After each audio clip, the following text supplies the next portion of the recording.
দীর্ঘ প্রায় 1 মাসেরও বেশি সময় ধরে আমাদের সমস্ত সরকারি বিদ্যালয়গুলিতে যে গ্রীষ্মের ছুটি চলছিল, আজকে সমস্ত বিদ্যালয়গুলি খুলল। যথারীতি যথা নিয়মে বিদ্যালয়ের পঠন পাঠন আজ থেকে শুরু হলো। এবার আজকে প্রথম দিন ছাত্রছাত্রীর সংখ্যা আমাদের বিদ্যালয়ে মোটামুটি স্বাভাবিক যেরকম থাকে সেরকমই আছে। এভারেজ অ্যাটেন্ডেন্স আমাদের এমনি খুবই ভালো থাকে, কারণ এই যে একটা মাস প্রায় আমাদের ছুটিটা গেল, তার মধ্যে রীতিমতো আমাদের বিদ্যালয়ের পক্ষ থেকে আমাদের সমস্ত সহকর্মীরা সবাই মোটামুটি বাচ্চাদের সঙ্গে একটা কানেকশনের মধ্যে আমরা ডেকেছিলাম। সপ্তাহে 1 দিন 2 দিন করে আমরা বাচ্চাদেরকে ডেকে আমাদের বিদ্যালয়ের যে প্রচুর যে প্রাণগুলি রয়েছে, গাছগুলি যেগুলি রয়েছে সেগুলোকে জল দেওয়া থেকে শুরু করে বিভিন্ন কর্মকাণ্ড, এগুলো আমরা বাচ্চাদের সঙ্গে সপ্তাহে 1 দিন 2 দিন করে ওগুলো আমরা করেছি। এবং তার সাথে যে গ্রীষ্মের যেটা প্রজেক্ট যেগুলো আমাদের ছিল, সামার প্রজেক্ট, সেগুলো নিয়েও তাদের সঙ্গে আলোচনা করতে হয়েছে। সুতরাং আমাদের এগুলো নিয়ে কাজগুলো চলেছে। আর একটা বিষয়, এক্সট্রা কিছু কিছু কাজ যেগুলো আমরা দিয়েছিলাম, যে গাছের প্রতি যত্ন নেওয়া, এগুলো বাচ্চাদের যে সামার প্রজেক্টের বিভিন্ন কাজগুলো, এগুলোও যাতে করে তারা সঠিকভাবে করতে পারে সেগুলো নিয়ে আমরা বলেছি। তবে পঠন পাঠনটা যেভাবে একদম সরকারি নিয়মে যেটা আজ থেকে শুরু হলো, এইভাবে কিন্তু আমরা এগুলো তো চালাতে পারি।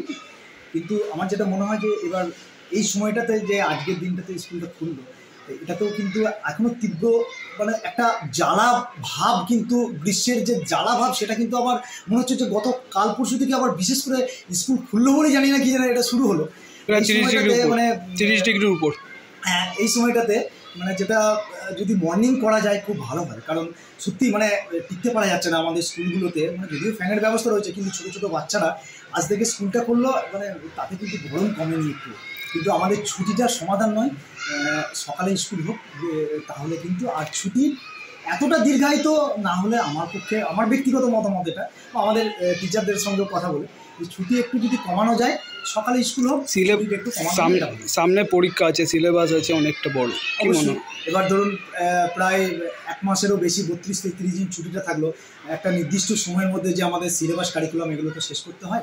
সেখানেতে তার বাইরেও আমাদের অন্যান্য যে কাজগুলো থাকে, বাচ্চাদের পক্ষে একটু চাপ ধরে যায় বা চাপ থাকে, যার জন্যে ছুটি সংখ্যাটাকে একটু কমিয়ে যদি মর্নিং স্কুলটা করা যায়, আমার মনে হয় এটা অনেক ভালো হবে, আমাদেরও ভালো লাগবে। সবথেকে বড় কথা যে স্কুলের স্বাস্থ্যটা ভালো থাকবে। বিদ্যালয়ের স্বাস্থ্য যদি ভালো রাখতে হয়, তাহলে টানা লেন্দি ছুটি না দেওয়াই ভালো। মর্নিং স্কুল হোক, তার সাথে পঠন পাঠনটাও চলুক এবং তার সাথে ছুটিও থাকুক, কিন্তু ছুটিটা কিন্তু একদমই টানা 1 মাস 1.5 মাস, এগুলো আমার ব্যক্তিগত মতামত, এগুলো না হয়। আপনার নাম পরিচয়? আমি রাজীব কুমার হুই, পুরমুনা অবৈতনিক প্রাথমিক বিদ্যালয়ের প্রধান শিক্ষক, বলছি চট্টগ্রাম।